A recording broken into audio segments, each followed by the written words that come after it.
I appreciate him, appreciate his family, and just looking forward to what God has given him for us today. I want you to worship the Lord with him as he comes, and let's just back him up today and see what God has for us. Everybody say, God bless Brother Brandon.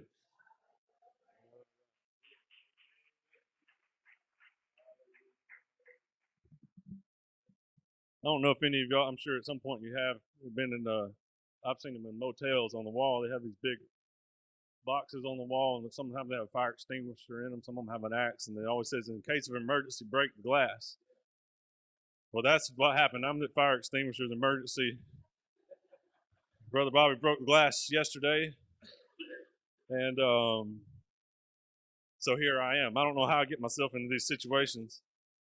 I was thinking it's been, I don't even know how many years ago now, I, I felt like I had something I needed to say at church, and I held it in for a long time, and finally I just got up and let it all out. And after that, every now and then I would get up and say something, and before long, Brother Chuck Tatum started calling me a preacher, and I said, I'm not a preacher. And he says, well, sometimes you preach. And I was like, well, I don't know about that. And we'd have these visiting preachers come from wherever, and I'd go up and talk to them after service and say something like, well, that was a really good sermon. They'd say, well, I hear you have some really good ones too. I hear you're a good preacher. I said, I'm not. I don't know what you're talking about. Uh, but it's always an honor to stand behind this pulpit here specifically, and it's very humbling, and it's an honor to talk and have people sit and look at you and listen. And once you have kids, you realize how special that is when you're trying to talk to your kids and they're looking there and not listening. But you come in a room and I talk and people actually looking at me and listening is kind of cool. Not used to it anymore. Um, but one thing about Brother Victor not being here is he's really good at backing up the preacher. So somebody's got to pick up his slack back there, um, and help me out here because I need all the help I can get. I'm going to read from the book of James this morning, the first chapter. I'm going to start reading with verse 22. Whenever you have it, if you'll stand. James chapter 1, verse 22. It says, but be you doers of the word, and not hearers only, deceiving your own selves. For if any be a hearer of the word and not a doer, he is likened to a man beholding his natural face in a glass. For he beholdeth himself and goeth his way, and straightway forgetteth what manner of man he was. But whoso looketh into the perfect law of liberty and continueth therein, he being not a forgetful hearer, but a doer of the work, this man shall be blessed in his deed. If any man among you seem to be religious, and bridleth not his tongue, but deceiveth his own heart, this man's religion is vain. Pure religion and undefiled before God and the Father is this, to visit the fatherless and the widows in their affliction, and to keep himself unspotted from the world. Pastor, will you pray for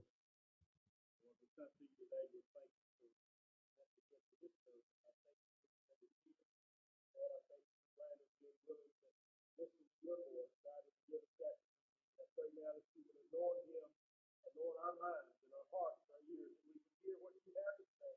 In Jesus' name. Be seated. I know I probably should have worn a tie this morning, but since I didn't, I'm going to take my coat off too. I'm getting hot. A lot of church these days is kind of come more about how we feel and how we believe, and it doesn't have much to do with what people actually do anymore. I've done this several times, and one thing that I don't like is when people say you had a good thought, or you really made me think. Well, I don't know if you know this, but you can think all day, you're not going to move. You got to have some action, and we can come to church and we can worship a little bit and put some dollars in the plate, and then we start to look pretty good to ourselves in the mirror, and then we leave church and then we forget what we saw. We forget what we look like. Just like it said there, life happens when we get out of here, and we just kind of think and feel, and unless it's got something to do with our family or with us, we're probably not going to do anything. Now, I know that my nanny over there loves her family. She loves her family, and I know she will do things for her family. And if she thought her family was in trouble, she would try to help her family. And we all do that. In fact, I thought she was going to preach this morning. I didn't realize it till I got here. She said that she was ready. She was getting a sermon ready, and then she found out I was doing it. And so I said, well, you can still have it if you want to. But she decided not to. But when people come near our family, it's easy for us to do something. When we think our family's in trouble, when we think we are in trouble, when we think our things that affect us get close to us, that's easy to make us do something. But when it's not us, it's somebody else, we can just feel sorry for them, or we can just think about them. We're not going to do anything. We're just going to think about it. But being a doer of the word isn't about just coming to church. It's not even just about coming to church and worshiping. When I got the text yesterday that asked if I could do this, I didn't respond immediately. I thought about it for a little while, and then I said I would try because I wasn't sure. I wasn't sure, and so I asked Lou last night. I said, "What do you think I should talk about?" She said, "I think you should talk about Daniel in the lion's den." And I said, "All right, I will. I'll talk about Daniel." And the thing about Daniel is, we all know the story of Daniel in the lion's den. We all know it, and we know how it ends. We know that Daniel, in the next morning, when King Darius calls out to him, Daniel says, "Hey, I'm right here." We know that Daniel's going to be fine. And I've even heard it preached before sometimes of preachers talking about Daniel and kind of acting like Daniel was a little bit cocky, going into the lion's den like he knew God was going to not let him get eaten. But I hate to tell you, when Daniel went in there, he didn't know what was going to happen. He didn't know he was going to come walking out of there. And in chapter 6, it talks about King Darius, and the guys coming to him and say, "We need to, if anybody needs anything, they need to come to you. They don't need to be praying to anybody else, any other gods." And they did it to trap Daniel. And it says when King Darius signed this decree, it says, "Now when Daniel knew that the writing was signed, he went into his house, and his windows being open in his chamber toward Jerusalem, he kneeled upon his knees 3 times a day and prayed and gave thanks before his God as he did aforetime." So Daniel knew what was going to happen, and he prayed anyway. And I don't think Daniel knew that he could just do this and God was just going to take care of him. Daniel decided that he was going to do what he had to do for God, and he didn't care what came against him. This Bible's full of people that died for God, and Daniel was ready to be one of them. People talk about Daniel using a lion for a pillow. It's probably because he wanted, if a lion got up, he wanted to know about it, so he wanted him to wake him up too. Because I imagine he's like, "Okay, God, I trust you, God, but I'm sure you have one eye open at all time." It says that King Darius didn't sleep that night, and I don't think Daniel slept a whole lot either. But God was there, and God rewarded Daniel for doing what he could do. Daniel wasn't arrested for what he believed. That wasn't enough. He wasn't arrested for something that he thought. He wasn't arrested for something that he said. He was arrested for what he did. Something that he did for God. You know, probably the most useless sentence in the whole English language is "somebody should do something." And we kind of say it a lot, somebody should help young people. Somebody should help the poor. Somebody should help the homeless. Somebody should worship. Somebody should pray. Somebody should teach. Somebody should preach. Somebody should sing. Somebody should be a leader. Somebody should start a church. Somebody should help their church grow. We come up with all these somebodies. Somebodies. And I don't know why, but sometimes I can feel a little bit better about myself by feeling sorry for somebody else. We have social media these days, and a lot of times people put prayer requests on there, and people will type "praying" and send it, which is fine, but that doesn't mean anything if you type "praying." That's nice of you to do that, but I hope you would actually pray. It's not enough just to type pray. People put things on there about, we see things from all over the world. You see it on the news and on Facebook, and people are in trouble. We don't realize a lot of times, well, very seldom do we realize how blessed we truly are and how good we actually have it, regardless of what kind of day we're having. There's people got it a whole lot worse than we do, and we forget that sometimes. And we see them, and for example, I love dogs. I like dogs, and there's those commercials that you see where the people come on talking sad, and there'll be pictures of dogs, and there'll be abused animals and that kind of stuff. And Lou, she can't even watch it; she'll start crying for the animals. She give some money to those dogs, and I'll say no,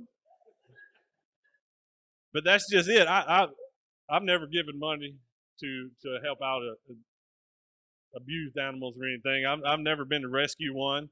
I did drop one off at the shelter one time, but I can think about these dogs and say, man, that's awful that somebody would do that. I can't believe somebody would treat an animal that way, and it makes me feel better about myself because I wouldn't treat an animal that way. But I really haven't done anything. All I'm doing is making myself look better in that same mirror. But being a doer of the word, the first thing you have to know what the word is. Um, that's important. It's important to know what's in this book. It's important to study. It's important to pray. It's important to pray to God to be able to understand what's in this book because it can get kind of overwhelming at times. But if God wants you to hear something and you want to hear it, He'll make sure you understand it. But you got to know the word before you can do the word. Sometimes in life we get overwhelmed by our problems, or we get overwhelmed by the task. And we think of these missionaries in dangerous places and say, wow, I could never do that. And they say, well, I can't preach, so I can't be a pastor. I can't really sing. I can't play an instrument. I don't have much money to give. So I guess I can't do anything. I just can't do anything. Sometimes we'll ask God what we should do, and then we'll ask God, and we feel like God's telling us to do this, and say, well, God, I don't really want to do that. What else you got? But we get overwhelmed by the task sometimes. Several years ago, I don't know how many years ago now, Kayla might remember, but it was before Izzy was born, and Lou was, I guess, 2 years old. I don't know. We were with some friends at the river, the Oconee River, just on the bank. There's just a bunch of sand and stuff there, and we're just standing around talking. And I guess Lou was she's probably 2 years old when this happened. She's probably about 2 years old, and we're all standing there talking, and I look over to my right, and all I see are these two little feet kicking up out of the water, upside down. And it was Lou, and she had gone upside down, and her mother was about 25 feet away from her, and I was about 10 feet away from her. And when we saw Lou sitting there was no discussion about, well, why is her feet like that? Or can she swim? I don't think she can swim. Or how did she get that way? There was no discussion like that. When her mama saw her, she got across that river and pulled that baby up. She was not going to leave her sitting there. She just did something. She saw something and she had to do something. It's not enough just to talk about the problem and figure out what the problem is. And in the world today, people concentrate so much on the problem, they never get to any kind of a solution. Just a couple of weeks ago, I was coming home and almost ran out of gas. And I got home, I think I had 3 miles to go to empty. That's what it said in my truck, 3 miles to go. And so I sent Kayla a text to tell her about it, and her answer was, you should have got gas yesterday. And I said, I know that. I know I should have. I realized that because I can only go 3 miles. But that wasn't the solution anymore. I needed a solution. I was at home and I couldn't go anywhere. But that's the way we as people, and we treat all these other things, and we want to concentrate on what's going wrong. Because when you talk about the problem, you don't ever have to do anything. You don't have to do anything. So sometimes we get overwhelmed by these tasks and we don't know what we can do. But there's something that all of us can do, and it's one of the most important things that can even be done. In the book of Matthew, chapter 22, verse 34, we'll start reading there. It says, "But when the Pharisees had heard that he had put the Sadducees to silence, they were gathered together. Then one of them, which was a lawyer, asked him a question, tempting him and saying, Master, which is the great commandment in the law? Jesus said unto him, Thou shalt love the Lord thy God with all thy heart, and with all thy soul, and with all thy mind. This is the first and great commandment. And the second is like unto it, Thou shalt love thy neighbor as thyself. On these two commandments hang all the law and the prophets." Now, I don't know if you realize this, but love is something that you do. Love is not, people think love is a feeling. Love is not a feeling. Love is something that you do. Love is action. Sometimes people tell me, believe it or not, there are people that tell me they love me. And it means a lot when they say that. When somebody says, I love you, it does mean something to me. But it means more to me when somebody does something that proves that they love me. Love is about action. It's about doing. So much emphasis in today's world is placed on what makes us all different. The world's divided. You know, we have politics, and we have race, and we have religion. We got the rich versus the poor. We got men versus women. And there's even division in God's church now. And people say, well, if you're different than I am, you must not like me. So that means I don't like you. And that's how it works. And then that builds and builds and builds into where everybody's in their own little camp and nobody's talking to anybody else. They're just yelling back and forth. But love is something that we can all do. And love is something that works. Every one of us here has some kind of a purpose. We all have a calling. And if you're really committed to your calling, you're not going to stop just because nobody helps you. Sometimes we can get all fired up about something and ready to go. I've seen people do it in churches, and they're going to start this new program, and they're so excited about it. And the first time they do it, nobody comes to help them. And they say, well, if nobody's going to help me, I'll quit. Well, maybe they didn't have that same calling. They'll say, well, I tried. That's it. But if you have a true calling, you should commit to that calling. You shouldn't stop. You don't get mad at them because they didn't help you. In the book of Genesis, when Joseph had his dreams about his brothers, and he went and told his brothers his dream, his brothers said, we didn't have that dream. That's not what, God ain't told me that. He hadn't told me I'm going to be bound down to you. They got mad at Joseph. Joseph, then he had another dream. Even his dad said, I'm not, you saying that me and your mama's going to bow down to you one day? They didn't have the same dream Joseph had. So Joseph could have said, well, my brothers, my family don't have the same dream as me. I'm just going to give up on it. But that's not what he did. And Joseph ended up in the palace. And if you have a dream, if you have a calling, it doesn't matter if anybody's helping you or not. It also doesn't matter if people are actively trying to stop you. If God has something for you to do, he will help you do it. And it doesn't matter who's coming against you. And it doesn't matter if they got a den full of kitty cats to throw you into, or a fiery furnace, or a pit, or a jail cell. It doesn't matter. If God has something for you to do and you're doing it, he's going to help you do it. He's not going to call you to do something and then leave you. I was thinking about the story of Moses and how many times God was there for Moses. And what if about halfway through the plagues, when Moses went and talked to Pharaoh, God wasn't there anymore? It wouldn't have worked out too good for Moses. But this book is full of times where God came through for his people that were doing for him over and over and over and over. And if you believe in God enough to come to church, you might as well go ahead and believe in God enough to believe in the Bible. And if you believe in the Bible, you might as well believe that he's going to still do it today.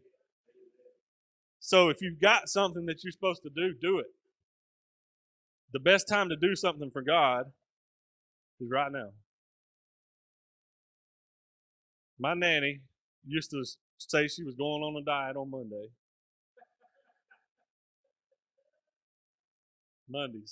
That's right. Every Monday she was going to start a diet. I've even at times in my life, I've started like that. I'll tell Kayla if I'm cutting out all carbs or I'm going on a diet. She said, "Well, you can't do that on a Wednesday." I said, "Why not? You can't start. You can't start there. It's like you can't start from here. You got to go somewhere else and start." But the best time to do something for God is right now. And the best thing about it is it doesn't matter what you did yesterday. It doesn't matter if you failed yesterday. It doesn't matter if you didn't try anything yesterday. Every morning you wake up, every morning you are conscious, you have a brand new opportunity to make a difference. You have an opportunity to love somebody. You have an opportunity to help somebody, to pray, to study, to worship and praise. You have an opportunity to grow God's church, and you have an opportunity to grow this church.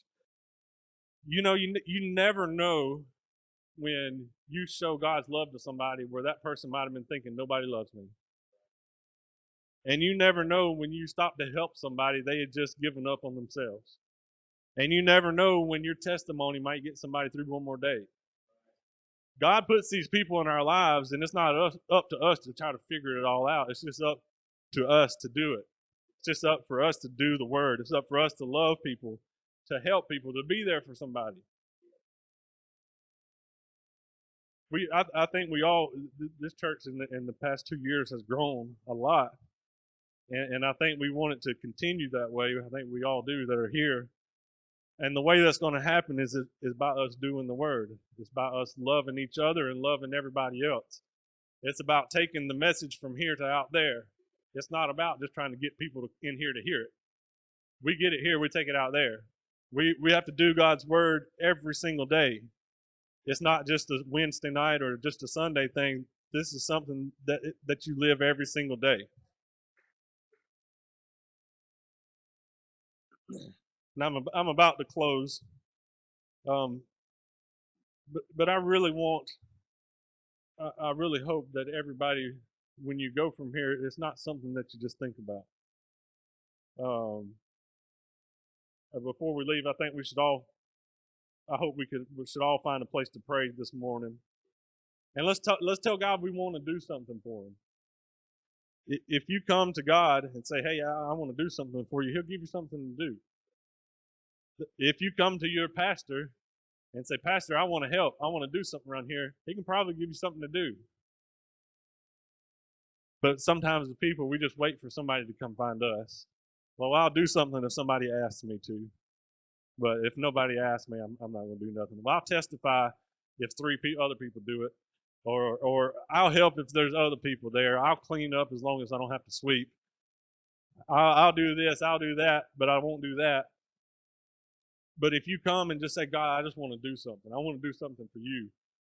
Whatever it is, just let me know. I want to do something for you. I want to do your will. I want to get my own will out of the way so I can do what you want to do. So if we could all find a place this morning to come and pray, and let's just pray for a few minutes and tell God we want to do something for Him, and He will show us the way.